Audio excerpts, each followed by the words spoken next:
नमस्ते, लकडाउन प्रभावमा स्वागत छ। म विनिता केसी। दर्शकवृन्द, नेपाल र भारत बीच लामो समयदेखि सीमा विवादको समस्या रहँदै आएको छ। लगभग 70-72 सालदेखि 72 वर्षदेखि यो समस्या यथावत रहेको छ र नेपाल र भारतको सीमा जोडिएका धेरै स्थानहरू छन्। लगभग 72 स्थानभन्दा बढी ठाउँमा नेपाल र भारतको सीमासँगै जोडिएका छन्। एउटै आँगन पर्छ, धेरै सांस्कृतिक सामाजिक सम्बन्धहरू पनि रहेका छन् र नेपाल र भारत अहिलेसम्म दुई असल छिमेकीको दृष्टिकोणबाट पनि यसलाई हेर्ने गरिन्छ। व्यापारिक लगायत अन्य खालका सम्बन्ध पनि भारतसँग रहँदै आएको छ। जसरी भारतसँग सीमा विवाद रहिरहँदाखेरि यो विषयलाई एउटा औपचारिक वार्ता मार्फत नै समाधान गर्नका लागि पटक पटक कूटनीतिक नोट पनि नेपालले पठाइसकेको छ। तर अहिलेसम्म भारतले पठाएको कूटनीतिक नोटहरूको जवाब समयमा नदिनु र यो समस्यालाई उनीहरूले राम्रोसँग त्यति ध्यान दिएको पाइँदैन, आलचाल गरेको पाइएको छ र नेपाल सरकारले केही दिन अगाडि जसरी सीमा विवादको यो समस्या चर्किरहेको छ, मानसरोवरमा जुन सडक उद्घाटन भयो, नेपाली भूमि जहाँ अतिक्रमण भएको थियो त्यहाँ सडक उद्घाटन गरिसकेपछि र त्यसको केही समय अगाडि भारतले आफ्नो राजनीतिक नक्सा सार्वजनिक गर्ने क्रममा कालापानी, लिपुलेक, लिम्पियाधुरा लगायतका नेपालका भूभागलाई त्यसमा समावेश गरेर नक्सा जारी गरिसकेपछि नेपालमा भारतको त्यो नक्साको पनि निकै नै विरोध भएको थियो।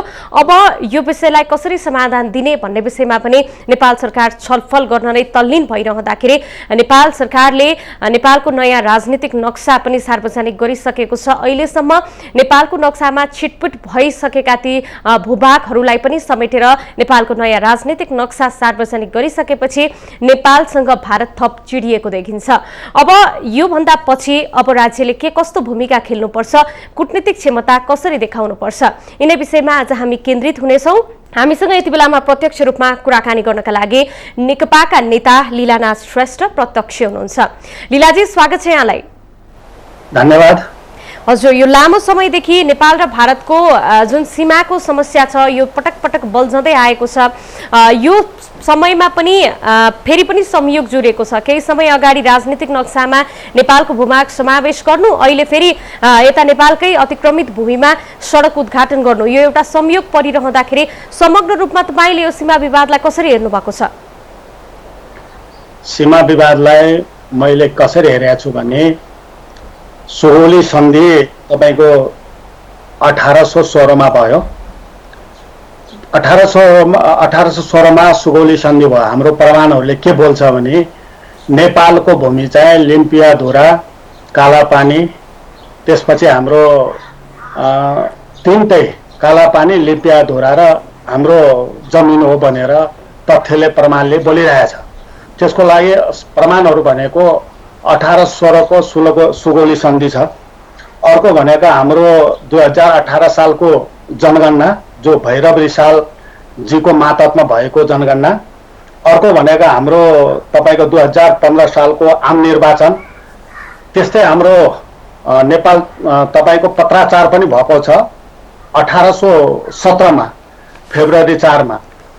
त्यो फेब्रुअरी 4 मा पत्राचार भएको छ जहाँ तपाईको त्यहाँको कार्यवाहक मुख्य सचिव जे आदम काठमाडौँ स्थित आवासीय प्रतिनिधि एडवर्ड गार्डलाई पत्राचार गरेको छ। यो लिम्पियाधुरा, कालापानी चाहिँ नेपालको भूमि हो भनेर तपाईको पत्राचार नै उनीहरूले गरेको छ। त्यो अर्को कुरा भनेको तपाईको तिरोतिरान तिरेको तपाईको त्यो पनि प्रमाण छ हामीसँग। 1997 सम्म तिरेको प्रमाण छ जो हाम्रो अहिले पनि सुरक्षित छ। त्यस्तै लालमोहर, इस्तिहार र सनद यो प्रमाणहरू चाहिँ 1920 मा चाहिँ शारदा ब्यारेज निर्माणको लागि सम्झौता हुँदा तत्कालीन प्रधानमन्त्री चन्द्र शमशेर को पालामा चाहिँ तपाईको महाकाली उद्गम स्थल लिम्पियाद्वारा भएको कुरा उल्लेख गरेको छ। हजुर, यी सबै प्रमाणले के तथ्यले के बुझाउँछ भनेदेखि यो नेपालको भूमि चाहिँ हाम्रो हो भनेर हाम्रो प्रमाणले चाहिँ बोलिरहेको छ। अब ऐतिहासिक प्रमाणहरू एक ठाउँमा जुटाउँदाखेरि हामीसँग बलियो तथ्यपरक प्रमाणहरू पनि छन्। यद्यपि पनि अहिलेसम्म हाम्रो जमिनहरू, हाम्रो भूमि चाहिँ अतिक्रमित छन् र विगतमा कूटनीतिक क्षमतालाई अलिकति सुझबुझ तरिकाबाट अलिक बलियो ढङ्गसँग प्रदर्शन गर्न नसक्दाखेरि चाहिँ भारतको हेपा प्रविधि पटक पटक बल्झिएको भनेर पनि भन्ने गरिन्छ। अब चाहिँ कस्तो खालको कूटनीतिक क्षमतालाई चाहिँ प्रदर्शन गर्नुपर्छ? हामीसँग भएका सम्पूर्ण प्रमाणहरूलाई हामीले सङ्कलन गरेर त्यसपछि हामीले के गर्नुपर्छ भनेदेखि प्रमाणको साथ हामीले दुईटा तरिकाले, एउटा चाहिँ पोलिटिकल हिसाबले, अर्को भनेको डिप्लोमेटिक हिसाबले, राजनीतिक र कूटनीतिक हिसाबले चाहिँ हामीले सम्पूर्ण प्रमाणहरूलाई एकजुट गरेर उनीहरूको वार्ताका टेबलमा बसेर समस्याका समाधान गर्नुपर्छ। हजुर, अहिलेसम्म जुन प्रकारको प्रयास भएको छ, अझ भनौँ अहिले जसरी सरकारले नयाँ राजनीतिक नक्सा सार्वजनिक गर्यो, यो अहिले एकदमै वाहवाहीको विषय पनि बनेको छ, यो आम नेपाली र नेपालको लागि निकै गौरवको विषय पनि हो। अब चाहिँ जुन एउटा धैर्यताबाट, सहनशीलताबाट चाहिँ यो विषयलाई निर्धारण गर्नुपर्छ, अगाडि बढ्नुपर्छ भनिरहँदाखेरि चाहिँ राजनीतिक दलहरूको भूमिका अब के हुन सक्छ? सबैभन्दा प्यारो हाम्रो जन्मभूमि हो, मातृभूमि, त्यो हाम्रो माटो हो। त्यस कारणले गर्दा यस्ता विषयमा चाहिँ सम्पूर्ण राजनीतिक दलहरू एकजुट हुनुपर्छ। एकजुट भएले राष्ट्रियताको लागि, हाम्रो सार्वभौमको लागि, हाम्रो राष्ट्रिय अखण्डताको लागि हामी एकजुट भएर चाहिँ सबै राजनीतिक दलहरू एकजुट छ। सम्माननीय प्रधानमन्त्रीले पहिलोचोटि नेपालको इतिहासमा यो हाम्रो भूमिको लागि, सीमाको लागि चाहिँ 2 पटक सर्वदलीय बैठक बोलाइसक्नु भएको छ। भारतलाई डिप्लोमेटिक नोट पनि पठाइसकेको अवस्था छ 2 पटक। पहिलो हाम्रो प्रधानमन्त्री पहिलो व्यक्ति हो। यसरी चाहिँ हाम्रो सीमा, जो मिचेको सीमालाई चाहिँ अहिले क्याबिनेटबाट निर्णय गरेर अहिले संसदमा दर्ता गरिसक्नु भएको छ। संविधान संशोधन गरेर चाहिँ यसलाई हामीले सम्पूर्ण प्रमाणहरू एक ठाउँ राखेर उनीहरूसँग तपाईँको डिप्लोमेटिक र तपाईँको पोलिटिकल हिसाबले उनीहरूसँग वार्ता गर्नुपर्छ। हजुर, अब यो नक्सालाई भारतले औपचारिक रूपमा स्वीकार्दैनौँ भनेर भनिरहँदाखेरि यदि औपचारिक वार्ता बसेर पनि यो समस्या समाधान भएन भने चाहिँ यो विषयलाई अन्तर्राष्ट्रियकरण गर्नका लागि हामी कतिको सक्षम छौँ? आफ्नो भूमि प्राप्त गर्नका लागि, फेरि फिर्ता ल्याउनका लागि चाहिँ अरू उपाय के हुन सक्छ?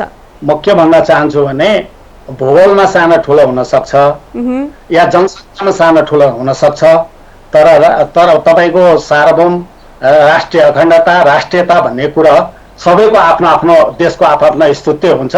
त्यसलाई भारत जस्तो महाशक्ति देशले यसलाई स्वीकार गर्नुपर्छ।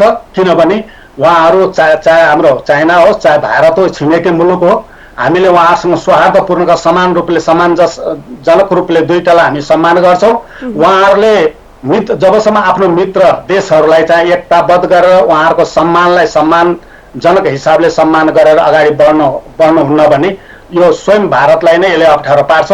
हामी यसलाई राष्ट्रियकरण भन्दा पनि अहिले हामी के गर्नुपर्छ भने हाम्रा सम्पूर्ण पार्टीहरूलाई एकजुट छ, एकताबद्ध गरेर हाम्रो राष्ट्रको लागि, राष्ट्रियताको लागि हामी प्रमाणसहित छलफल गर्नुपर्छ। त्यसपछि त्यो छलफलद्वारा आफ्नो प्रमाणको आधारमा चाहिँ यसलाई हामी जानुपर्छ अगाडि। यदि त्यसबाट जाँदैन भने फेरि पनि हामीले राष्ट्रिय पार्टीहरूसँग एकताबद्ध गरेर त्यसपछि दोस्रो चरणमा हामीले के गर्ने भनेर सोच्नुपर्छ। हजुर, अब भारतले जुन यो नक्सा जारी गरिसकेपछि, नेपालको नक्सा जारी भइसके पश्चात विभिन्न खालको टिप्पणी पनि लगाएको छ। 2 कम्युनिस्टहरू मिलेर चाहिँ यो खालको प्रपञ्च रचेका हुन् भन्ने खालका विभिन्न खालका टिप्पणी पनि गरेको छ। चीनसँग मिलेर चाहिँ यो प्रकारको काम गरेको भन्ने पनि टिका टिप्पणीहरू गरिरहँदा के भन्नुहुन्छ? यसलाई कसरी हेर्न सक्छौँ हामी? यो जुन उहाँहरूले बोल्नु भएको छ त्यो बिल्कुलै गलत कुरा हो। किनभने प्रत्येक मुलुकको आफ्नो आफ्नो अस्तित्व हुन्छ। त्यस कारणले गर्दाखेरि त्यो कुरा उहाँहरूको गलत हो। त्यो फल्नासँग मिलेर यसरी गर्ने भन्ने कुराले प्रमाण र तथ्यले बोल्नु पर्यो। फल्नासँग मिलेछ कि चिल्नासँग मिलेछ। हामी चाहिँ हाम्रो राष्ट्रको लागि हामीले आफ्नो देशको सीमालाई चाहिँ जुन सीमा छ कालापानी, लिपुलेक, त्यसलाई चाहिँ हामीले आफ्नो नक्सामा समावेश गरेको। त्यसको लागि चाइनाले भनेर गरेको कुरा होइन। यो आज उठेको नयाँ कुरा होइन, यो धेरै पहिलादेखि नै यो उठेको कुरा हाम्रो नेपालमा। अब यो जुन लिपुलेक लगायत अन्य केही विषयहरू पनि छन् जसमा चीनले पनि यो बेलामा चाहिँ बोल्नुपर्ने आवश्यकता देखिन्छ। यसमा अब चीनको भूमिका के हुन सक्छ? अब चीनले त भनिसक्यो के भने यो चाहिँ नेपाल र भारतको बीचको कुरा हो, उहाँहरू बसेर तपाईँको छलफलद्वारा यो समस्या समाधान गर्नुपर्छ भनेर भनिसक्यो नि त। भनेपछि अब समग्र रूपमा अहिलेसम्म हेर्दाखेरि यो जारी नक्सापछि चाहिँ भारतकै चिडिएको प्रष्ट रूपमा देखिन्छ, किनकि जसरी भारतीय मिडियाहरूले विभिन्न खालका जुन टीका टिप्पणीहरू गरिरहेका छन्, यसलाई हेर्दाखेरि भारत यो नक्सा जुन सार्वजनिक भइसकेपछि उसको असन्तुष्टि पोखिएरै बाहिर देखिएको छ। अब हामी नेपालीहरूले चाहिँ जस्तो विगतमा पनि अघोषित नाकाबन्दी हामीले भारतबाट पनि सहिसकेका छौँ र त्यो बेलामा पनि हामीले डटेर सामना गरेकै हो नेपालीहरूले। अब चाहिँ नेपाललाई आत्मनिर्भर बनाउनका लागि चाहिँ राज्यले चाहिँ के गर्नुपर्छ, के तर्फ चाहिँ अब हाम्रो बाटो के हुनुपर्छ? अब हामीले चाहिँ देशलाई अर्थतन्त्रमा पनि आत्मनिर्भर हुनुपर्छ, त्यसपछि हामीले कृषिमा पनि आत्मनिर्भर हुनुपर्छ। हामीले जबसम्म आत्मनिर्भर हुँदैन तबसम्म हामीलाई यसरी नै अन्य मुलुकहरूले हेप्ने गर्छ। त्यसैले हामीले आत्मनिर्भर हुनका लागि नेपाल सरकारले प्रधानमन्त्री रोजगार कार्यक्रम, प्रधानमन्त्री तपाईँको कृषि आधुनिकी कार्यक्रम, धेरै यस्ता कार्यक्रमहरू ल्याएको छ। अहिले तपाईँलाई अब चाहिँ हामीले के गर्नुपर्छ आत्मनिर्भरको लागि भनेदेखि हाम्रो जति पनि नेपालमा रहेका बाजा जमिनहरू छ, बाँझो जमिन, सबैमा हामीले अनिवार्य रूपले यो कोभिड-19ले गर्दाखेरि अहिले विश्वमा चाहिँ महामारी हुन सक्छ। भोलि समस्या महामारी त छैछ, भोलि हामीलाई खाद्यान्नको समस्या हुन सक्छ। त्यस कारणले हाम्रो विदेशबाट आउने लाखौँ युवाहरूलाई हामीले कसरी आफ्नै मुलुकमा रोजगारी दिने। अहिले तपाईँले गाउँघरमा हेर्ने हो भने वृद्ध, बालबालिका, महिलाहरू मात्रै रहन्छ। हामीले कतिपय पूर्वाधार गर्नलाई, विकास गर्नलाई हामीलाई जनशक्तिको खाँचो थियो। हाम्रो जुन तपाईँको विभिन्न प्रकारको जनशक्तिहरू बाहिर छ, जस्तै डक्टर छ, इन्जिनियर छ, त्यस्ता धेरै प्रविधिहरू भएको, ज्ञान सिप भएको जनशक्ति बाहिर छ। त्यो जनशक्ति हाम्रो आउँदैछ। त्यो जनशक्तिबाट हामीले जस्तो क्षमता छ, जसलाई कृषिमा हामीले लगाउन सक्नेहरूमा कृषिमा हामीले लगाउनु पर्यो। बाँझो जमिन एउटा पनि हुन दिनु भएन। यहाँको माटो, हावापानी सुहाउँदो हिसाबले टोटल जो जमिनहरू छ हाम्रो त्यति बाँझो परेको, त्यसलाई चाहिँ उत्पादनमा हामीले अगाडि बढाउनु पर्यो। दोस्रो भनेको बन्द रहेको उद्योगलाई सञ्चालन गर्नु पर्यो र सञ्चालन गरेर त्यसमा पनि रोजगारी दिनु पर्यो। अर्को भनेको हामीले अहिले हाम्रा ठुल्ठुला योजना छ, चाहे फास्ट ट्र्याक होस्, चाहे तपाईँको के अरे तराई मधेसको जुन छ हुलाकी सडक होस्, चाहे तपाईँ पूर्व पश्चिम राजमार्गको विस्तारको कुरा होस्, यी काम ठुल्ठुला योजनाहरूमा पनि हामीले राष्ट्रिय गौरवका योजनाहरूमा पनि हामीले त्यो जनशक्तिहरूलाई काममा हजारौँ जनशक्ति हामीलाई लगाउन सकिन्छ। त्यसमा पनि अगाडि बढ्नुपर्छ। हामीले बन्द भएका उद्योगलाई पनि सञ्चालन गर्ने त्यसमा पनि लगाउन सकिन्छ। त्यसपछि कृषिमा हामीले लगाउन सकिन्छ।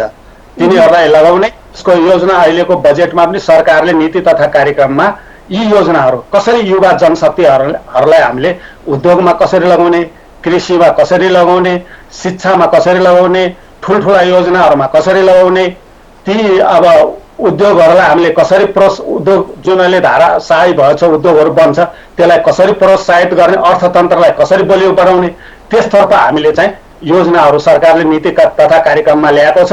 अहिलेको भनेको जुन जनशक्ति बाहिरबाट आउँदैछ त्यो जनशक्तिहरूलाई हामीले कृषिमा, उद्योगमा, राष्ट्रिय गौरवका योजनाहरूमा, यस्ता कामहरूमा हामीले लगाउनुपर्छ। हजुर, यहाँको महत्त्वपूर्ण विचारका लागि धेरै धेरै धन्यवाद। उहाँ हुनुहुन्थ्यो नेकपाका नेता लीलानाथ श्रेष्ठ। नेपाल सरकारले आफ्नो छुटेका भूभागलाई समेटेर नयाँ राजनीतिक नक्सा यति बेलामा सार्वजनिक गरिसकेपछि भारतको केही असन्तुष्टि पोखिएको छ, देखिएको छ। लामो समयदेखि यो सीमा विवादको समस्या रहेको छ। नेपाल र भारत असल छिमेकी रहेका छन् अहिलेसम्म, तर यो सीमा विवादलाई पटक पटक सल्टाउन खोज्दाखेरि पनि भारतले ती कूटनीतिक नोट जुन नेपालबाट पठाइएको छ त्यसको राम्रोसँग जवाफ दिएको छैन र अहिले यति बेलामा मुलुक कोभिडको आक्रान्तमा चङ्गुलमा फसिरहेको छ र यसको सामना विश्वले नै गरिरहेका बेलामा भारतको एउटा विस्तारवादी नीति प्रष्ट रूपमा देखिएको छ। केही समय अगाडि उसले नेपालको कालापारी, लिम्पियाधुरा लगायत लिपुलेका भूभागहरू आफ्नो राजनीतिक नक्सामा समावेश गरेर त्यो नक्सालाई सार्वजनिक गर्यो भने यतिमा मात्रै ऊ रोकिएको छैन। फेरि पनि उसले नेपालको जुन अतिक्रमित भूमिमा चाहिँ सडक निर्माण गरेको छ र त्यसको उद्घाटन गरे पश्चात चाहिँ यो विषय थप तातिएको छ र भारतले अतिक्रमण गरेको यो भूमिमा सडक निर्माण गरिसकेपछि यो विवाद सतहमा आइसकेपछि नेपालले सो विषयमा विरोध जनाएको छ र कूटनीतिक नोट पनि पठाएको छ। यद्यपि औपचारिक वार्ताका लागि पटक पटक नेपालले प्रयास गर्दा पनि यो असफल बन्दै जाँदाखेरि नेपालले आफ्नो देशको राजनीतिक नक्सालाई सार्वजनिक गरेको छ। अब प्रश्न यहाँ रहन्छ कि यो विषयलाई दुईटा माध्यमबाट नै सर्ट आउट गर्न सकिन्छ, समाधान गर्न सकिन्छ भनेर सरकारवाला निकायहरूले सरकारलाई जुन एउटा सुझबुझ तरिकाले अगाडि बढ्नका लागि सुझाव दिइरहँदा एक अन्तर्राष्ट्रियकरण गर्नुपर्ने र दुई कूटनीतिक माध्यमबाट नै यो विषयलाई समाधान गर्नुपर्ने भनेर सुझाव दिइरहेका छन्। तर कूटनीतिक माध्यमबाट समाधान गर्नका लागि सरकारले पटक पटक प्रयास गर्दाखेरि पनि भारत त्यसको लागि त्यति ध्यान दिएको पाइएको छैन भने अन्तर्राष्ट्रियकरण गर्नका लागि पनि हामीसँग यथेष्ट प्रमाणहरू त छन्, तर दुई असल छिमेकी भएको कारणले गर्दाखेरि यसमा जानुभन्दा अगाडि अझै पनि शान्त कूटनीतिक माध्यमबाट नै यसको समाधान गर्ने कि भन्ने विषयमा पनि सोच्नुपर्ने भनेर पनि विज्ञहरूले सुझाव दिइरहेका छन्। यद्यपि अब नेपालको नयाँ राजनीतिक नक्सा सार्वजनिक भइसकेपछि अब सरकारले विगतमा जुन प्रकारको कूटनीतिक क्षमतालाई प्रदर्शन गरिरहेको छ त्यसमा अझ बलियो बनाएर अब सरकारले कसरी आफ्नो कूटनीतिक क्षमतालाई प्रदर्शन गर्नुपर्ने हो, हेरौं एक रिपोर्ट। नेपालको भूमि अतिक्रमण गरेर र सो भूमिमा भौतिक संरचना निर्माण गरेर भारतले विवादको सुरुवात गरेको थियो। नेपालले सो कार्यको विरोध गर्दै कूटनीतिक नोट पठाए पनि भारतले त्यसको कुनै जवाब दिएन। तर नेपालले आफ्नो नयाँ नक्सामा ती भूभाग समावेश गरेपछि भने भारतले विज्ञप्ति निकालेर नेपालको कदमको विरोध गरेको छ। उसले त्यो भूमि आफ्नो भएको र नेपालले कृत्रिम सिमाना खडा गर्न खोजेको आरोप लगाएको छ। दुई छिमेकी देशबीच सीमा विवाद चलिरहँदा यसको समाधान कसरी र कस्तो भन्ने कुरा यति बेला प्रमुख भएको छ। विज्ञहरूले द्विपक्षीय कूटनीतिक वार्ता र छलफलबाट यसको समाधान खोज्नुपर्ने सुझाएका छन्। तरिका नै ठिक हुन्छ भन्ने कुरा चाहिँ हामीले बुझ्नुपर्छ। दुईटा मुलुकको सम्बन्धको कुरा छ, फेरि भारतसँग त यति गहिरो र व्यापक सम्बन्ध छ, त्यसको असर के पर्छ भोलि भन्ने कुरा पनि विचार गर्नुपर्छ। त्यसकारणले हाम्रो जस्तो मुलुकलाई चाहिँ कूटनीतिक नै ठुलो अस्त्र हो। शान्त कूटनीति क्वाइट डिप्लोमेसीबाट अलि राम्रो किसिमले कुरा राख्नुपर्छ। तथ्याङ्क विश्व इतिहासमा कूटनीतिक छलफलबाट समस्याको समाधान भएका उदाहरणहरू धेरै छन्। तर भारतीय सरकारको बुधबारको विज्ञप्ति त्यहाँका सञ्चार माध्यमहरूले यो विषयमाथि फैलाइरहेको भ्रमलाई हेर्दा यो विषय सहजै समाधान हुने संकेत देखिँदैन। कूटनीतिक वार्ताबाट समाधान नभए यसलाई अन्तर्राष्ट्रिय अदालतमा लैजानुपर्छ भन्ने मत पनि नेपालमा उत्तिकै छ। कूटनैतिक मार्फत भारतलाई के भनेदेखि चर्को के भनेदेखि दबाब के भनेदेखि दिनुपर्छ र वार्ताद्वारा यसको गर्ने समस्याको समाधान गर्नका लागि कोसिस गर्नुपर्छ। यदि यो निर्णायक वार्ता गर्नको लागि छक्याउने मात्रै गर्छ भारतले भने यो इस्युलाई के भनेदेखि हामीले के भनेदेखि यो विषयलाई अन्तर्राष्ट्रियकरण गर्नुपर्छ। अन्तर्राष्ट्रिय के भनेदेखि अदालतमा लिएर जानुपर्छ। प्रमाणबाट हाम्रो के भनेदेखि जुन भूमि देखिन्छ त्यो भूमि हामीले के नै फेरि पाउने के नै स्थिति रहन्छ। लामो समयदेखि अतिक्रमित नेपाली भूमि विगतका नेपाली नक्सामा समावेश नहुनु दुःखद छ। तर वर्तमान सरकारले यो विषयमा भारतलाई कूटनीतिक नोट पठाउनु र अतिक्रमित भूमि सहितको नक्सा जारी गर्नु सराहनीय छ। कूटनीतिक माध्यमबाट व्यवहारिक रूपमा आफ्नो भूमि फिर्ता ल्याउन कदम अझै बढाउन आवश्यक छ। माउन्टेन टेलिभिजनका लागि राजनीतिक ब्युरोको साथमा प्रकाश जोशीको रिपोर्ट।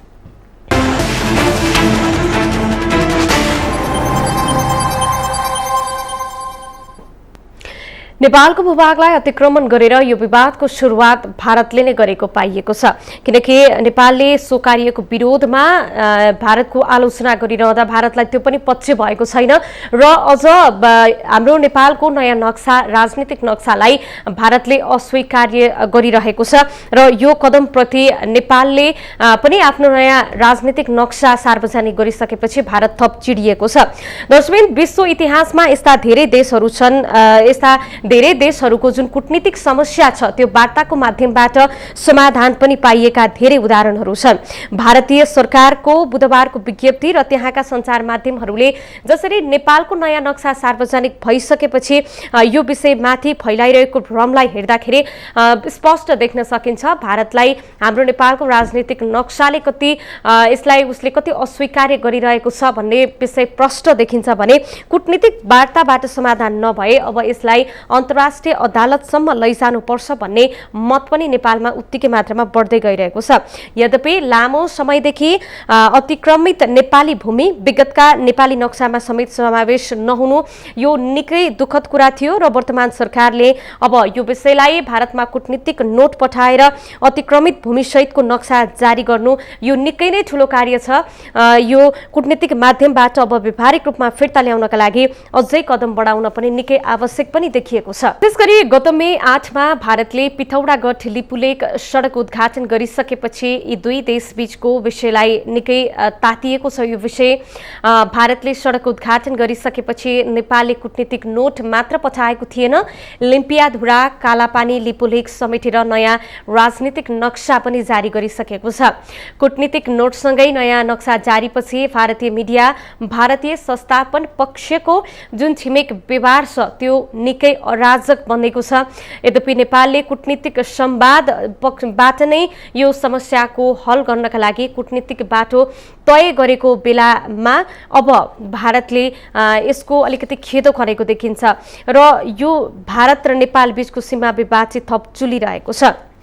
दर्शकवृन्द, नेपालले पटक पटक प्रयास गर्दा पनि भारतले वार्ताका लागि विगतमा आलचाल गरिरहेको छ। नेपालको सीमा समस्यालाई उसले कहिले पनि विगतमा पनि गम्भीर रूपमा नलिएको प्रश्न देखिन्छ भने अब यो अवस्थामा यो मुद्दालाई कसरी समाधान गर्ने भन्ने मुख्य समस्याका रूपमा पनि देखा परेको छ। यो विषयलाई कूटनीतिक माध्यमबाट वा अन्तर्राष्ट्रियकरण के गर्ने कुन चाहिँ बढी मुनासिब हुन्छ भन्ने विषयमा विज्ञहरूले सरकारलाई सुझाव पनि दिइरहेका छन् र यदि विगतमा पनि जसरी भारतले अघोषित नाकाबन्दी नेपालमा लगाएको थियो त्यसको प्रत्यक्ष मर्कामा नेपालीहरू परेका थिए, 2072 सालको त्यो कठिन समयलाई आम नेपालीले बिर्सन सकिरहेका छैनन्। तर त्यस पश्चात भारतसँगको सम्बन्धमा धेरै सुधार पनि भइरहेको थियो र सुधार भइसके पश्चात पनि फेरि पनि एकपटक यो सीमा विवादले गर्दा भारतसँगको सम्बन्धमा कता कता चिसो पनि आएको देखिएको छ। अब यो समस्यालाई कसरी समाधान गर्ने हामी फेरि पनि यिनै विषयमा केन्द्रित हुने प्रयास गरिरहेका छौँ। यति बेलामा नेपाली कांग्रेसका नेता मोहन बहादुर बस्नेत हामीसँग प्रत्यक्ष हुनुहुन्छ। बस्नेतजी, स्वागत छ यहाँलाई। हजुर, धन्यवाद, नमस्कार। हजुर, अहिले जुन नेपालले नयाँ राजनीतिक नक्सा सार्वजनिक गरिसकेपछि भारत केही रुष्ट देखिएको छ, अहिलेसम्मको यो सीमा विवाद समाधान हुन सकेको छैन, यसको कारण के हुन सक्छ?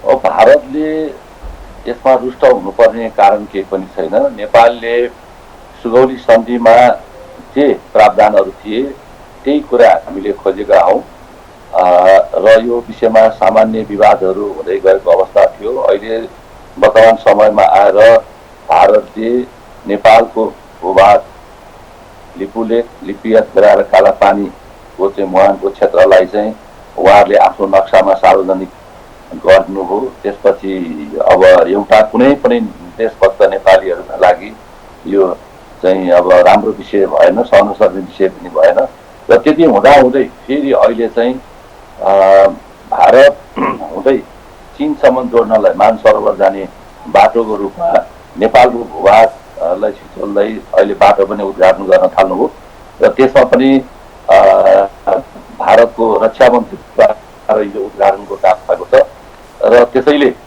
अहिले यो गम्भीर विषयको रूपमा नेपालमा अब छलफलको विषय भएको छ र नेपालले केवल सुगौली सन्धिबाट हामीले धेरै कुरा पनि गुमाएका थियौँ। जे कुरा त्यो बेलामा प्राप्त गरेका हौँ त्यही कुरा चाहिँ हामीले खोजेका हौँ। त्यसैले नेपालको सार्वभौमसत्ता, नेपालको क्षेत्रीय अखण्डता, नेपालको राष्ट्रियतामाथि भारतले अब हावा बोलेको हामीले महसुस गऱ्यौँ। त्यो भइसकेपछि अहिले नेपाल सरकारले हाम्रो नक्सा नेपाली जनता र संसदको पनि आकांक्षालाई बुझेर सार्वजनिक गरेको छ। यसमा भारतको एक चिम्टी मात्र पनि हामीले आँखा लगाएका छैनौँ। हाम्रो भूभाग हाम्रो हो भनेर सार्वजनिक गरेका हौँ। यसमा भारतले आपत्ति मान्नुपर्ने कुनै कारण छैन। हजुर, अहिले जुन नेपालको नयाँ राजनीतिक नक्सा जारी भइसकेपछि भारतले विभिन्न खालका टीका टिप्पणी पनि गरेको छ, चीनसँग मिलेको लगायत धेरै प्रकारका लालछनाहरू पनि लगाएको छ। एउटा कूटनीतिक नोट पठाउँदाखेरि औपचारिक वार्ताका लागि चाहिँ त्यतातिर चाहिँ ध्यान नदिने, त्यसको जवाफ पनि नदिने, तर यस्ता प्रकारका लालछना र टीका टिप्पणीहरू चाहिँ गरिरहँदाखेरि यस्तो हेपा प्रविधि भारतको एउटा दृष्टिकोण कस्तो छ नेपालका लागि, के प्रश्न हुन्छ? भारत नेपालको असल छिमेकी हो, चीन पनि नेपालको असल छिमेकी हो। भारतसँग त झन् हाम्रो सांस्कृतिक धार्मिक एउटा रिलेसन पनि पुर्खादेखि चलिआएको छ र यो सम्बन्ध चाहिँ यो देशको बीचमा मात्रै नभएर नेपाली जनताहरूको बीचमा पनि धेरै राम्रो प्रकार सम्बन्ध छ।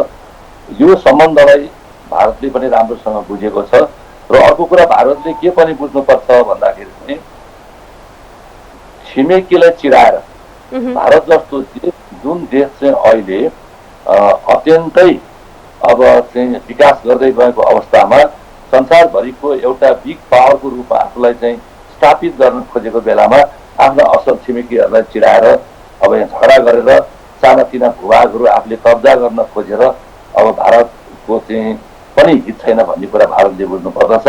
हामी नेपालीहरू नेपाल चीन र भारतको बीचमा रहेको कारणले सानो देश जस्तो देखिएको छ, जनसङ्ख्या पनि अलिक कम देखिएको छ, तर 3 करोड भन्दा जनसङ्ख्या बढी भएको देश र यत्रो भूगोल भएको हाम्रो सानो पनि होइन र यसलाई चाहिँ बेला बखतमा अलि हेपा प्रवृत्तिले चाहिँ भारतले व्यवहार गर्ने गरिरहेको छ र अहिले पनि कूटनैतिक रूपबाट समस्या समाधान गर्नका लागि नेपाल सरकारले कूटनैतिक नोटहरू पठायो, पार्लियामेन्टमा यो कुरा उठ्यो, नेपाली जनताहरूले आफ्नो ठाउँबाट चाहिँ नेपालका बुद्धिजीवी र नेपालका नागरिकहरूले आफ्ना ठाउँबाट कूटनैतिक सम्बन्धको लागि आग्रह गरे, त्यसलाई भारतले वास्तै गरेन। नगरिसकेपछि नेपालले आफ्नो भूगोललाई आफ्नो नक्सामा सार्वजनिक गर्यो, यसमा आपत्ति मान्नुपर्ने कुरै छैन र यो प्रक्रिया सुरु भएको छ। भारतले अब यसलाई सहज रूपमा लिएर कूटनैतिक वार्ताबाट केही तलमाथि भएको छ भने पनि वार्ताबाट समस्या समाधान गर्नुपर्छ। जहाँसम्म चीनलाई चाहिँ साथ दियो भन्ने कुरा छ, यो चीनसँग सम्बन्धित विषय नै हो, यो त्रिदेशीय सम्बन्ध भएको विषय भएको हुनाले चीनले पनि यो विषयमा चाहिँ बोल्नुपर्छ भनेर नेपालले भनेको हो। अरू यसमा नेपालले चीनको सहयोग लिएर भारतलाई कुनै जिस्काउन खोजेको अथवा चाहिँ भारतलाई चाहिँ हामीले च्याउन खोजेको कुनै विषय होइन। अब हामीले हाम्रो नेपालको राजनीतिक नक्सा जुन हाम्रा छुटेका भूभाग थिए त्यो नक्सालाई सार्वजनिक गर्नका लागि हामीलाई यति धेरै समय लाग्यो। यद्यपि अब यो नक्सा सार्वजनिक गरिसकेको छ नेपाल सरकारले, यो समग्र राम्रो कार्य हुँदाहुँदै अब चाहिँ हामीले के कार्य गर्न चाहिँ ढिलाइ गर्नु हुँदैन? अब नेपालले बारम्बार कूटनीतिक माध्यमबाट चाहिँ समस्या समाधानको लागि भारतलाई अनुरोध गरेको हो। अब यो विषयमा धेरै कुराहरू यो बुद्धिजीवीहरूको बैठकबाट पनि प्रस्ताव लगिएको थियो, जुन कुरा दुवै देशबाट सहमति भएर चाहिँ गरेको हो। त्यसको रिपोर्ट प्रतिवेदन पनि भारतले सुन्न चाहेको अवस्था देखिएन। यस कारणले यो समस्यालाई सधैँभरि लिङ्गरिङ गरेर राखेर हुँदैन, यो समस्यालाई टुङ्ग्याउनुपर्छ। अब दुवै थरीको आफ्नो कुराहरू आफ्नो दाबीहरू प्रमाणको आधारमा हामीले पेश गर्नुपर्छ। पेश गरेर यसलाई चाँडैभन्दा चाँडो कूटनैतिक रूपबाट नै यसलाई चाहिँ छलफल गरेर प्रमाणको आधारमा छिटोभन्दा छिटो यो समस्यालाई टुङ्ग्याउनुपर्छ, जसमा भारत पनि सकारात्मक रूपले चाँडोभन्दा चाँडो वार्तामा आउनुपर्छ। भारतले वार्ताका लागि विगतमा पनि आलचाल गरिरहेको छ। यदि कूटनीतिक माध्यमबाट भएन भने यो विषयलाई अन्तर्राष्ट्रियकरण गर्दाखेरि चाहिँ कतिको यो मुनासिब होला त? यो सुरुमै यसलाई अन्तर्राष्ट्रियकरणको विषयमा जानु हुँदैन भन्ने मलाई लाग्छ। यदि विगतमा जस्तै पटक पटक नेपालले कोसिस गर्दा भारतले चाहे कूटनीतिक नोटहरू पठाएर होस्, चाहे अरू किसिमको भेटभाटको सहमतिबाट छलफलबाट होस्, धेरै पटक अनुनय विनय गर्दा पनि भारतले यसलाई चाहिँ नेपाललाई होच्याउने, अब नेपालको भूभाग कब्जै गर्न खोज्ने, नेपाललाई सानो देख्ने, नेपाललाई अहिले त्यति मात्र होइन, भारतको चाहिँ रक्षा मन्त्रीले यो विषयमा उद्घाटन गर्ने, बाटो उद्घाटन गर्ने, त्यसको त्यहाँको चाहिँ सेनापतिले धम्क्याउने भाषामा चाहिँ बोल्ने, यही किसिमको प्रक्रिया रहन थाल्यो भनेदेखि चाहिँ नेपाल एउटा सार्वभौम सत्ता सम्पन्न देश हो। भारत आफै पनि कुनै बेला ब्रिटिस साम्राज्यको लामो समयसम्म कोलोनी भएर बस्ने बेलामा पनि नेपालले आफ्नो शिर जोगाएर आफ्नो यो चाहिँ सार्वभौमसत्ता सम्पन्न मुलुकको हैसियतमा स्वाभिमान जोगाएर बसेको देश हो। त्यसैले मैले अघि नै भने मुलुकको यो अस्मितामाथि अब खेलवाड हुन थाल्छ भनेदेखि हामीले आफ्ना प्रमाणको आधारमा अन्तर्राष्ट्रिय कानुनलाई हेरेर अन्तर्राष्ट्रिय अदालतमा गएर अन्तर्राष्ट्रिय सङ्घ संस्था र निकायलाई पनि पुग्नुपर्ने दिन आउन सक्छ। तर अहिले तुरुन्तै आइसकेका छ भन्ने मलाई लाग्दैन। चाँडोभन्दा चाँडो अब यो विषयको उठान भएको छ, त्यस कारणले गर्दाखेरि चाँडोभन्दा चाँडो भारत वार्तामा आउँछ भन्ने विषयमा चाहिँ मलाई विश्वास लाग्छ। हजुर, अब यो जुन भारतको जुन हेपा प्रवृत्ति छ नेपालप्रति, यो कहीँ न कहीँ हामी परनिर्भर नै बनेर पनि उसले हेपेको हुनसक्छ। अब हाम्रो मुलुकलाई आत्मनिर्भर बनाउनको लागि कृषि, पर्यटन लगायत अन्य धेरै क्षेत्रहरू छन् जसमा हामी एउटा यति धेरै हाम्रो देशमा सम्पदाहरू छन्, प्राकृतिक स्रोतहरू छन्, खनिज पदार्थहरू छन् जसको हामीले अहिलेसम्म पनि अझ उच्चतम प्रयोग गर्न सकिरहेका छैनौँ। यसलाई प्रयोग गर्न जोड दिनका लागि विभिन्न खालका कार्यक्रम पनि भएका छन्, तर ती नीति राम्रोसँग कार्यान्वयन हुन नसक्दाखेरि नेपाल अझै पनि आत्मनिर्भर बन्न सकेको छैन। अब यसतर्फ चाहिँ राज्यले चाल्नुपर्ने कदम के हो? तपाईले धेरै महत्त्वपूर्ण प्रश्न गर्नुभयो। यो विषयमा म दुई किसिमबाट यसलाई चाहिँ म आफ्ना कुरा राख्न चाहन्छु। एउटा चाहिँ अहिले नेपाललाई पटक पटक भारतले सिमानामा जिस्काइरहने, कहिलेकाहीँ चाहिँ बेला बखतमा चाहिँ आएर चाहिँ नाकाबन्दी पनि गरिरहने, अप्ठ्यारो पारिदिने, हाम्रो भूगोल मिचिरहन खोज्ने, हाम्रो चाहिँ भौगोलिक अखण्डता र चाहिँ हाम्रो चाहिँ अब सम्पत्तिलाई उहाँहरूले नस्वीकार्ने र अलि हेपा प्रवृत्ति जुन ढङ्गले चाहिँ बढिरहेको अवस्था हो। यो स्थितिमा नेपालले पनि पहिला त आफू चाहिँ यो स्वाभिमानी ढङ्गबाट बाँच्नको लागि, तपाईँले भन्नुभएको जस्तो आत्मनिर्भरताको लागि हामीले हाम्रो विकासमा प्राथमिकीकरण के हो भन्ने विषयलाई अहिले कोरोना भाइरसको महामारी फैलिएको बेलामा स्वास्थ्यलाई पहिलो प्राथमिकता भनिएको छ र यसलाई कृषि प्रधान देश, कृषिमा व्यापक रूपमा हामीले सुधार गर्न जरुरी छ। तपाईँले भन्नुभएको जस्तो पर्यटन व्यवसायको क्षेत्रमा व्यापक रूपमा हामीले त्यसमा चाहिँ आफ्ना चाहिँ लगानीहरू गर्न जरुरी छ। त्यसपछि आएर नेपालको जलस्रोत अर्को हाम्रो सम्पत्ति हो, त्यसलाई पनि हामीले व्यापक रूपमा चाहिँ प्रयोग गर्न सक्नुपर्ने छ र चाहिँ युवाहरूको रोजगारीका लागि अब जो शिक्षित अझ बेरोजगारहरूको लागि हामीले ध्यान दिनुपर्ने छ र अरू बेरोजगारहरूको लागि पनि ध्यान दिनुपर्ने छ। नेपालका शिक्षित रोजगार वा कम शिक्षित रोजगारहरू वा आंशिक अथवा थोरै पढे लेखेका मान्छे युवाहरू रोजगारीका लागि लाखौं संख्यामा विदेश गएका छन्। उनीहरूले केही जानेका छन्, केही बुझेका छन्। त्यो चाहिँ यो चाहिँ युवाहरूको चाहिँ पसिना चाहिँ नेपालमै बगाउनको लागि हामीले चाहिँ त्यो श्रमलाई यहीँ खर्च गर्नको लागि हामीले त्यो वातावरण बनाइदिनुपर्छ। त्यसका लागि अहिले तत्कालै आउने बजेट भाषणमा ती कुराहरू सम्बोधन गर्दै जानुपर्छ, जसले गर्दाखेरि चाहिँ स्वास्थ्य अथवा त्यसपछि कृषि, पर्यटन, ऊर्जा, उद्योग व्यवसायी, अरू साना उद्योग व्यवसायहरू र व्यापारहरूलाई फस्टाउने हिसाबले सरकारले नीति त आइसकेको छ, थोरै कुरो समेटेको छ र यसलाई बजेटमा सम्बोधन हुने गरी अगाडि बढ्नुपर्छ भन्ने मलाई लाग्छ। र अर्को कुरा चाहिँ जुन ढङ्गले तपाईँले राजनीतिक कुरा राख्नुभयो, निश्चित रूपमा नेपालको परराष्ट्र नीति संलग्न परराष्ट्र नीति हुँदाहुँदै पनि, पञ्चशीलको आधारमा रहेको हाम्रो परराष्ट्र नीति हुँदाहुँदै पनि बेला बखतमा नेपालको परराष्ट्र नीति चाहिँ संसारभरिको परराष्ट्र नीति जुनसुकै सरकार आएपछि त्यहाँ स्थायी हुन्छ। नेपालमा चाहिँ कुन पार्टी सरकारमा आउँदा कोसँग नजिक हुने, कोसँग टाढा हुने, कोसँग चाहिँ सम्बन्ध कस्तो हुने भन्ने विषयमा यहाँ अलिक फरक देखेको छ। र तपाईँको टेलिभिजनबाट मैले एउटा कुरा चाहिँ तितो तर सत्य कुरा मैले भन्नै पर्छ कि नेपालका राजनीतिक दलहरू, नेपालका नेताहरू आफ्नो देशको लागि, आफ्नो भूगोलको लागि, नेपाली जनताको लागि र राष्ट्रिय अखण्डताको लागि र हाम्रो चाहिँ सार्वभौमसत्ताको लागि सधैँभरि एक ढिक्का भइरहने हो। पदमा को आउँछ जान्छ, सत्तामा को चाहिँ हिँड्छ, त्यो कुरालाई ध्यानमा नराखेर नेपाली जनता र राष्ट्र नेपालको विकास हुने हो, एक ढिक्का हुने हो भने यहाँ विदेशीले खेल्न सक्दैनन्। र बेला बखतमा कसै न कसैले स्वार्थ, आफ्नो राजनीतिक स्वार्थका लागि पनि अब विदेशीहरूसँगको सम्बन्धमा अलिकता चाहिँ तलमाथि गर्न खोज्ने, अनि सरकार बन्ने बेलामा विभिन्न राजदूतावासका राजदूतहरू नेताहरूलाई भेट्न हिँड्ने, सरकार चाहिँ अलिकति तलमाथि हुन खोज्यो भनेदेखि राजदूतहरू चाहिँ नेताहरूको घर घरमा दौडिने, त्यसबाट पनि केही अर्थहरू आउने, त्यो खेलोमेलले पनि केही प्रभाव पार्ने, यस्ता किसिमका गतिविधिले पनि नेपालीहरूलाई अलि काहीँ न काहीँ हेप्ने खालको चाहिँ एउटा प्रविधिको विकास भएको छ। यो कुरा पनि यी घटनाहरूबाट नेपालको राष्ट्रियताप्रति, नेपालको सार्वभौमसत्ताप्रति, नेपालीको शिर झुक्ने गरी कतैबाट चाहिँ आक्रमण हुन्छ भनेदेखि त्यसलाई जोगाउनको लागि सम्पूर्ण राजनीतिक दलहरू एक हुने, नेताहरूले चाहिँ सत्ताको खेलोमेलोको लागि विदेशीहरूलाई प्रयोग नगर्ने, विदेशहरूको कुरा नसुन्ने किसिमले त्यो प्रतिबद्धता जाहेर गर्ने पनि अहिले उचित बेला हो। र अब त्यसका लागि नेताहरूले सोच्नुपर्छ, दलहरूले सोच्नुपर्छ, सरकारले सोच्नुपर्छ भन्ने अवस्था पनि सिर्जना भएको छ। तपाईँले भन्नुभएको कुरामा निश्चित रूपमा केही कुरा दम छ। यी घटनाहरूबाट, यी परिदृश्यहरूबाट नेपालीहरूले, नेपाली दल र नेपाली नेताहरूले र सरकारले सिक्नुपर्छ भन्ने पनि मलाई लाग्छ। हवस् त, यहाँको महत्त्वपूर्ण विचारका लागि यहाँलाई धेरै धेरै धन्यवाद।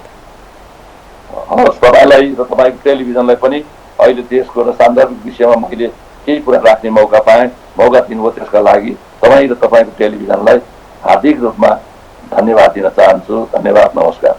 हजुर, उहाँ हुनुहुन्थ्यो नेपाली कङ्ग्रेसका नेता मोहन बहादुर बस्नेत। यति बेलामा नेपाल र भारत बीचको सीमा विवादको जुन विषय चर्किरहेको छ, नेपालले राजनीतिक नक्सा जारी गरिसकेपछि भारत चिडिएको छ। केही समय अगाडि भारतले जसरी नेपालका भूभागहरूलाई आफ्नो राजनीतिक नक्सामा समावेश गरेको थियो, त्यसपछि नेपालले भारतलाई कूटनीतिक नोट पटक पटक पठाइसकेपछि भारतले एक विज्ञप्ति जारी गर्दै ती भूभागहरू आफ्नै भएको दावी गरेको थियो र नेपालले कृत्रिम सीमा चाहिँ निर्माण गर्न खोजेको भनेर आरोप पनि लगाएको थियो। करिब 6 दशकदेखि नेपाल र भारत बीचको सीमा विवाद कायम रहँदै आएको छ। अब नेपालले आफ्नो छुटेका भूभागलाई समावेश गरेर राजनीतिक नक्सा जारी गरिसकेपछि यो विवाद पछि अब कसरी अगाडि बढ्ने भन्ने विषयमा हामी विभिन्न विज्ञहरूको सल्लाह पनि यति बेलामा लिइरहेका छौँ। नेपालले पटक पटक वार्ताका लागि प्रयास गर्दा पनि भारतले आलचाल गर्नु र औपचारिक रूपमा त्यसलाई त्यति मान्यता नदिनु यो भारतको विगतदेखिकै प्रवृत्ति रहेको छ। संयमता, धैर्यता र वार्ता नेपालीहरूले यसैलाई बढी प्रायोरिटी दिइरहेका छन् र संसारलाई नेपालीहरूले जसरी एउटा सबै समस्याहरू कूटनीतिक माध्यमबाट नै शान्त प्रवृत्तिबाट नै सल्टाउन खोजेका छन् र दुई छिमेकी बीचको सम्बन्धमा खलल नपुगोस् भन्ने चाहना नेपालको रहेको छ र यसलाई विज्ञहरूले आफूसँग भएका यथेष्ट प्रमाणको आधारमा आफ्नो भूमि फिर्ता ल्याउनका लागि सरकारलाई सुझाव दिइरहँदाखेरि यति बेलामा हामीसँग प्रत्यक्ष रूपमा जोडिनु भएको छ सीमाविद हेमन्त शेडाई। हेमन्तजी। हजुर हजुर नमस्कार। हजुर, स्वागत छ यहाँलाई। हजुर नमस्कार।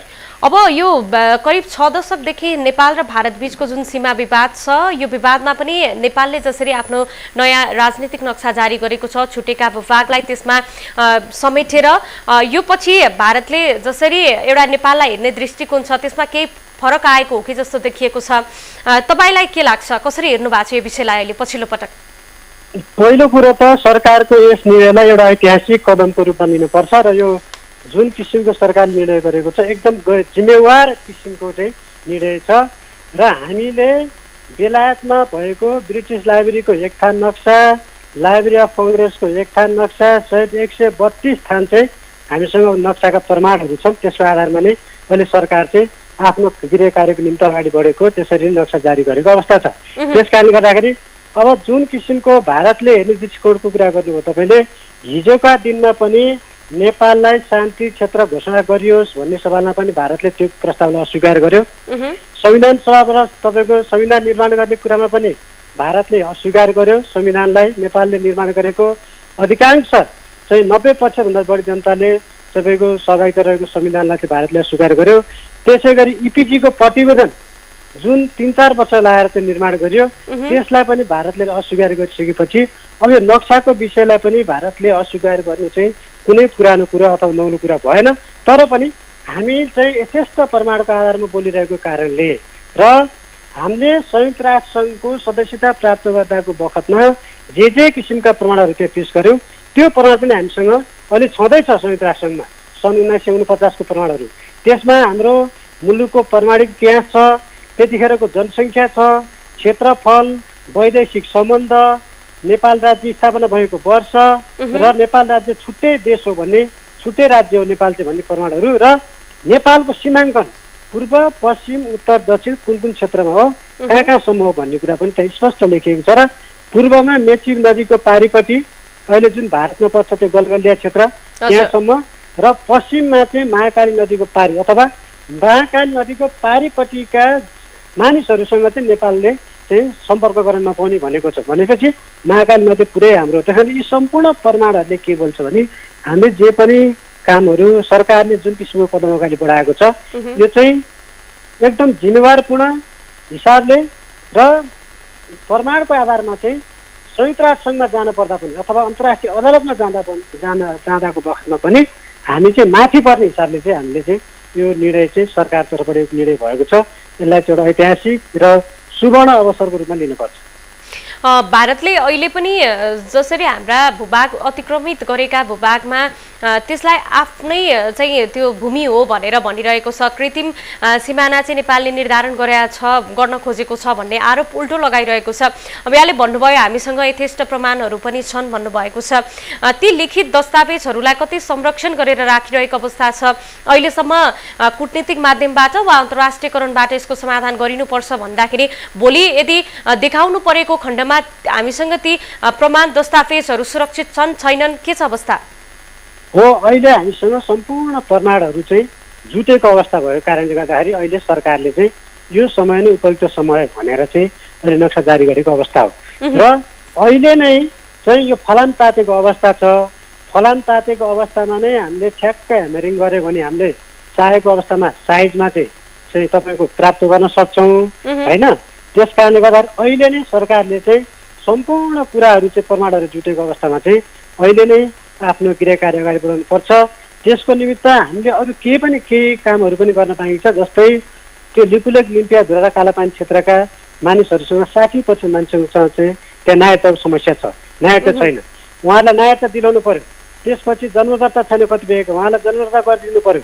त्यसपछि विभिन्न किसिमका सरकारले दिने सेवा सुविधाहरूको कुराहरू छन्, तिनीहरूलाई त्यो व्यवस्था पनि गरिदिनु पर्यो। र अब त झन् बजेट भाषणको कुरा पनि आउँदैछ। त्यसको निम्ति त्यहाँ शिक्षा, स्वास्थ्य, रोजगारी लगायतका चाहिँ विभिन्न सरकारले दिने सुविधाहरूमा पनि त्यो क्षेत्रलाई चाहिँ अब दोस्रो दर्जाको रूपमा राख्नु भएन कि त्यहाँका सम्पूर्ण जनताको पारिवारिक लगत लिएर जनसङ्ख्या कति छ सबै कुराको विवरण उल्लेख गरेर चाहिँ हामी अगाडि बढ्नुपर्ने हुन्छ। र यो उपयुक्त समय हो, यतिखेर राष्ट्रिय एकता कायम गरेर चाहिँ अगाडि बढ्नुको विकल्प छैन। मधेसवादी दलहरू जो हिजो भारतले नाकाबन्दी गरेको अवस्थामा चाहिँ सीमा पारिपट्टि गएर केराको पातमा भात खाएर चाहिँ वरिपरि ढुङ्गा हान्ने मधेसवादी दलहरूलाई समेत राष्ट्रिय एकताको निमित्त चाहिँ अहिले आह्वान गर्नुपर्छ र सबै मिलेर चाहिँ यो मुलुक जोगाउने, राष्ट्र जोगाउने, राष्ट्रिय स्वाधीनता, राष्ट्रिय स्वाभिमानको यो मुद्दामा चाहिँ अगाडि बढ्नुपर्छ। त्यसको निमित्त चाहिँ हामीसँग भएका यथेष्ट प्रमाणहरू छन्, त्यो प्रमाणको आधारमा नै अहिले बोलिएको अवस्था हो। त्यस कारणले गर्दाखेरि जनगणनाको प्रमाणहरू छन्, हामीसँग पारिवारिक लगतका प्रमाणहरू छन्, 2018 सालको तपाईँ तिरेका प्रमाणहरू छन्, 2015 सालको चाहिँ तपाईँको मतगणनाको नावाली लिस्टहरू छन्। यी सबै कुराहरू चाहिँ हामीसँग भएको कारणले गर्दाखेरि यो this is the right time to solve Nepal and India border issue. त्यो मात्र होइन कि अब हामीले सबै 72 ठाउँमा जहाँ सिएमएचिएको छ, पूर्व मेचीदेखि पश्चिम महाकालीसम्म सबै स्थानको चाहिँ सुस्ता लगायत तपाईँको क्षेत्रको चाहिँ हामीले सीमा समस्या समाधान गर्नको निमित्त चाहिँ अहिले चाहिँ उपयुक्त कदम हो, उपयुक्त समय हो। यो बेलामा राष्ट्रिय एकता कायम गर्ने र सरकारको खुट्टा तपाईँको तान्ने होइन कि हात समाएर अघि बढेर चाहिँ विशेषज्ञ, बुद्धिजीवी, पत्रकार, नागरिक समाज, सचेत नागरिक सबै मिलेर चाहिँ यस विषयमा अगाडि बढ्नुपर्छ। र भारतीय तर्फबाट पनि भारतीय मिडियाका केही अराजक गतिविधि देखिन्छन् होइन, त्यसलाई चाहिँ तपाईँको तथाकथित पत्रकारिता बाहेक त्यहाँका बुद्धिजीवी, विशेषज्ञहरूले चाहिँ यो विषयमा चाहिँ गम्भीर भएर भारतले सोच्नुपर्छ। र हिजोदेखि जुन किसिमले भारतले चाहिँ आफूलाई चाहिँ बिग ब्रदरको रूपमा लियो, यसको परिणाम चाहिँ आज यो भोग्नु परेको छ। त्यस कारणले गर्दाखेरि छिमेकीको हैसियतले छिमेकीलाई एउटा असल छिमेकीले सहयोग गर्ने हो, पटक पटक चिमोटिरहने होइन। त्यस कारणले गर्दा यो सीमा समस्या समाधान गर्नको निमित्त चाहिँ अहिले उपयुक्त समय छ। सबै एकजुट भएर राष्ट्रिय एकता कायम गरेर चाहिँ त्यसको निमित्त अगाडि बढ्नुपर्छ। हजुर, हस् त, यहाँको महत्त्वपूर्ण विचारका लागि धेरै धेरै धन्यवाद। धन्यवाद, नमस्कार। उहाँ हुनुहुन्थ्यो सीमाविद हेमन्त सेडाई। यो विषयलाई जुन नयाँ नक्सा जारी भइसकेपछि अब सरकारले चाल्नुपर्ने कदम के हो, उहाँले हामीलाई यिनै विषयमा जानकारी दिँदै हुनुहुन्थ्यो। नेपालसँग यथेष्ट प्रमाण छ, आफ्ना भूभागहरू जुन भारतले यति बेलामा अझ नेपालले कृत्रिम सिमाना चाहिँ बढाउन खोजेको भनेर दाबी गरेर जुन प्रकारको आरोप लगाइरहेको छ, त्यसमा हाम्रो भूभागहरू हाम्रा हुन् भन्ने यथेष्ट ऐतिहासिक प्रमाणहरू, लिखित दस्तावेजहरू पनि नेपाल सरकारसँग सुरक्षित छन् र यो समयमा नै सरकारले जुन कदम चालेको छ त्यो निकै नै राम्रो छ र अब यही तातो माहौलमा नै यो जुन सीमा समाधान गर्नुपर्ने आवश्यकता देखिएको छ र सरकारले अब यसतर्फ अझ उन्मुख भएर अझ राम्रो कदम चाल्नुपर्ने भनेर उहाँले जानकारी दिनुभएको छ। दर्शकवृन्द, नेपाल र भारत राम्रो छिमेकी छन्। अहिलेसम्म पनि हाम्रो देश नेपाल आयातमा नै भर पर्दाखेरि, परनिर्भर बन्दाखेरि छिमेकीहरूको केही एपाहा प्रविधि नेपालमा पटक पटक देखिएको छ। त्यो दबदबा प्रविधि प्रष्ट रूपमा जुनसुकै क्षेत्रमा पनि देख्न सकिन्छ। हाम्रो देश नेपाल जुन स्वतन्त्र देश हो, इतिहास हामीले हेर्दाखेरि हाम्रो देश निकै नै राम्रो थियो। कृषिदेखि लिएर हरेक क्षेत्रमा, जस्तो उद्योग कल कारखाना रोजगारीको क्षेत्रमा पनि नेपाल निकै राम्रो थियो विगतमा। अब यो सरकारले विभिन्न खालका रोजगारीका क्षेत्रहरूलाई पनि खुलाउनुपर्छ, अर्थतन्त्रलाई बलियो बनाउनतर्फ उन्मुख हुनुपर्छ र जसरी आयात गरिएको छ त्यो आयातलाई निरुत्साहित गर्दै हामी कसरी आत्मनिर्भर बन्ने, परनिर्भरलाई निष्क्रिय पार्नतर्फ तपाईँ हामी सबै नेपालीको अबको प्रयास त्यो रहनुपर्छ र सरकारले राजनीतिक नक्सा सार्वजनिक गरिसकेपछि भारतले जसरी एउटा दुष्प्रयास गरेको छ, जुन कुदृष्टि नेपालमा पटक पटक राखेको छ, यसलाई हामीले कसरी चिर्न सक्छौँ भन्ने विषयमा नै हामीले आज कुराकानी गरेर यही विषयमा प्रस्तुत भएका छौँ। अहिलेका लागि पालो भएको छ विश्रामको।